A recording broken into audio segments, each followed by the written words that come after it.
Esperanto puede ser esperanza, ¿no? El idioma este que hace tiempo que quieren crear para que se entienda en todas las naciones. Idioma que queremos en todo el mundo tener por igual. Como un idioma confeccionado, vamos. Cuando no entiendes una cosa, dice, vamos, me lo estás diciendo en esperanto, que no me entero. Un idioma internacional que se hizo hace ya muchos años. ¿Cómo se coge una palabra para formar un idioma en sí? El esperanto parece que es un idioma, ¿no? Que lo que pretende es la comunicación como fin. El esperanto. Nada. Para hablar en todos los países con un mismo idioma y entenderse, ¿no? No tengo ni idea de lo que puede ser. El idioma es universal, dicen que quiere ser un idioma universal. No. Pues no, porque no soy de aquí, ¿eso qué es? El esperanto, sí, un idioma que en su tiempo quiso ser mundial. El esperanto es una lengua internacional creada en 1887 que pretende, por medio de unas raíces más o menos comunes a varios idiomas, ser una lengua que hablemos todos los humanos sin por ello dejar de utilizar nuestras lenguas nacionales. O como dicen los esperantistas, una lengua para todos, pero cada pueblo con su propia lengua. ¿Tú sabes alguna palabra o alguna frase o sabes el esperanto? Yo salgo de esperanto. Por ejemplo, ¿me puedes decir alguna frase? Por ejemplo, esperanto estas simple sed claro neutrala lingvo. ¿Qué significa? El esperanto es una lengua simple pero clara y neutral.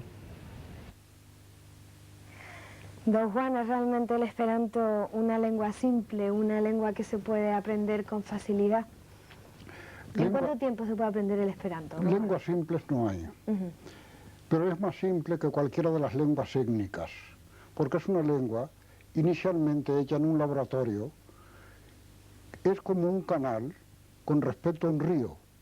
El canal no tiene por qué tener meandros ni curvas innecesarias. Lo mismo el esperanto, no tiene secciones. Pero como toda lengua, hay que aprenderlo. Es más fácil que cualquiera de las otras por esta regularidad básica, pero hay que aprenderlo. ¿De qué forma se está propagando el esperanto en el mundo? ¿Congresos, clases? El esperanto en el mundo se propaga simplemente por la enseñanza y el aprendizaje. Hay en todos los países sociedades más o menos enraizadas, más o menos extensas, que propagan esta lengua. Tenemos una en España y en casi todos los países europeos, en todos, sin excepción, no sé si en Liechtenstein, pero en San Marino desde luego, donde se ha creado la primera universidad internacional en que el esperanto es primera lengua. Se creó a fines del año pasado, en noviembre de 1985. De todas maneras, tengo entendido que existen congresos, tanto nacionales como internacionales, que se celebran en todas partes del mundo. Sí, hay congresos todos los años, varios.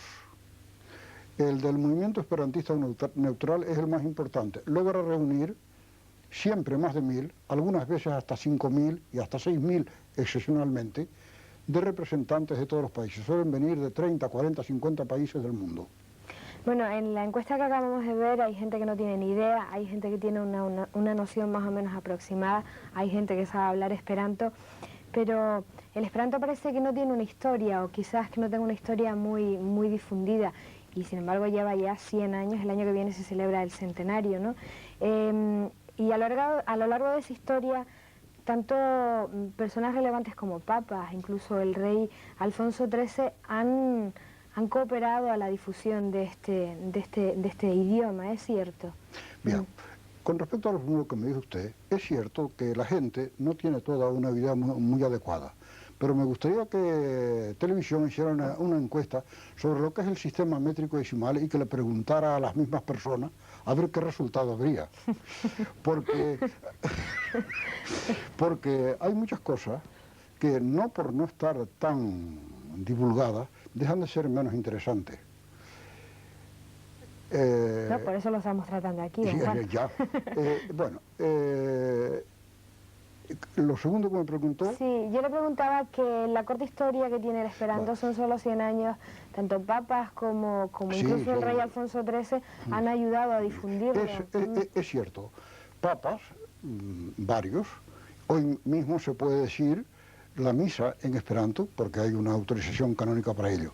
Y hay jefes de Estado que hablaban esperanto, como por ejemplo Tito, o presidentes del gobierno como Dres, que asistían, o el presidente de Austria, Jonas, que asistían al Congreso de Esperanto y daban conferencias en esperanto, no solo de una categoría o de una forma ideológica concreta, porque Jonas era socialista, Dres era conservador, Tito era comunista, de manera que en todos las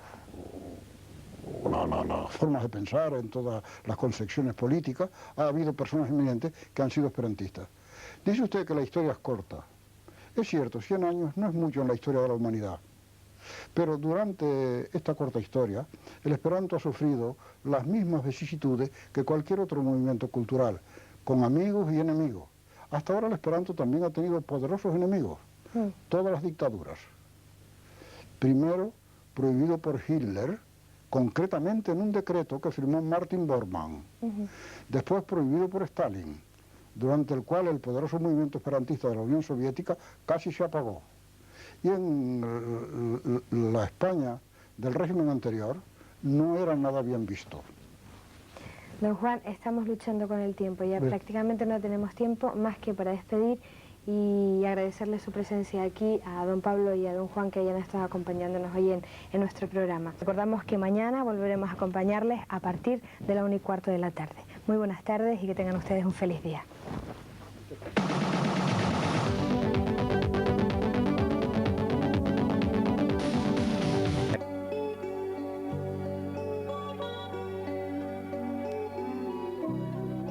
No son ni tan pocos como algunos se creen, ni tantos como nosotros quisiéramos.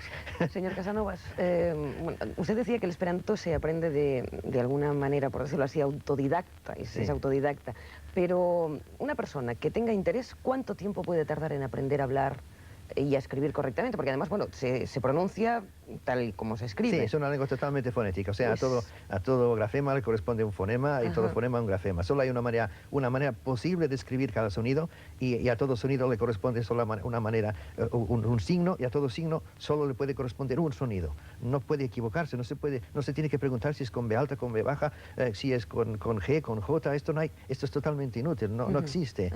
Y si lleva el acento, sin lleva el acento, porque todas las palabras son llanas, o sea, todas tienen el acento, la sílaba tórrica siempre es la penúltima.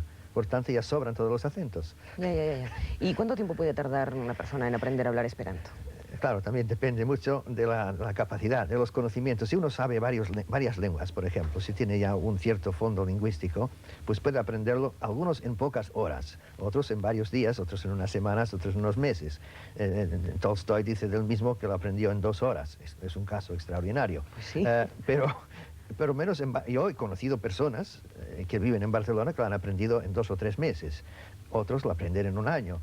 Claro, depende también de la periodicidad, si asisten a un curso o unas lecciones, si le dedican 1 hora cada día o le dedican 1 hora cada semana, pues claro, la cosa varía mucho. Pero teniendo interés y sobre todo ya un cierto conocimiento de las lenguas, una cierta comparación, sobre todo las lenguas indoeuropeas, que es la base principal, entonces se puede hacer con facilidad. Por lo menos ya el conocimiento pasivo, entenderlo enseguida. O sea, yo leí una pequeña gramatiquita y enseguida comencé a leer un libro y lo entendía ya. Y al ver que lo entendía, pues me iba entusiasmando. Claro, tomaba más interés. Una palabra no la entendía, la consultaba, pero el hecho de que uno con un pequeño conocimiento ya pueda entender, cosa que no ocurre con ninguna otra lengua, y que pueda ya hablar o pueda construir frases desde el principio, desde el primer día, cosa que no puede ocurrir con las otras lenguas, porque claro, al tener solo una conjunción, una sola manera de conjugar el verbo, totalmente regular, cuando en francés, por ejemplo, hay unas 2.300 terminaciones verbales, y en esperanto con 12 se puede decir exactamente todo lo que se puede decir en francés con 2.300, pues claro, esto es una simplicidad enorme. Claro. De todas maneras, señor Casanovas, el esperanto, y perdone usted, pues yo no entiendo de esto, pero parece que sea una mezcla de varios idiomas a la vez. Usted lo decía antes, cuando estaba usted saludando en esperanto, pues a mí me sonaba a medio francés, inglés, castellano, me sonaba a todo, y era fácil de entender. Sí, pero ¿por qué es esta mezcla porque de es una especie idiomas de prisma lingüístico, es una especie de común denominador. O sea, no se ha intentado tomar uno de aquí o de allá, sino se ha ido a las raíces, y claro, estas raíces tienen mucho de común con estas lenguas, o estas lenguas tienen de común porque salen de estas raíces indoeuropeas especialmente. Unas serán más frecuentes en lenguas eslavas, otras en lenguas germánicas, otras en lenguas latinas, pero cada pueblo tiene un gran porcentaje de palabras esperanto que ya los entienden a la primera. Eso nos gustaría también a nosotros, la verdad. Se nos ha terminado el tiempo y no tenemos ya, vamos, no podemos seguir adelante de todas formas. Gracias, señor Casanovas. Y antes de terminar, ¿cómo se dice adiós, por favor? Adiós. Pues lo dicho y hasta mañana. Los hay que, entrando en otro tema, después de dejar el esperanto,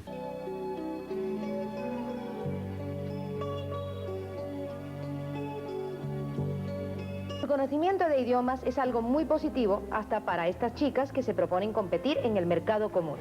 Hablando de idiomas, para que aprendan un idioma universal, lo que les hubiera correspondido es, durante 15 días, recibir en su casa un profesor que les hubiera enseñado el esperanto. El esperanto es un idioma que cuando se inventó, pues su anhelo era que fuera universal, que todo el mundo lo hablara como un segundo idioma para que nos entendiéramos todos. Pues hubieran aprendido esperanto en 15 días.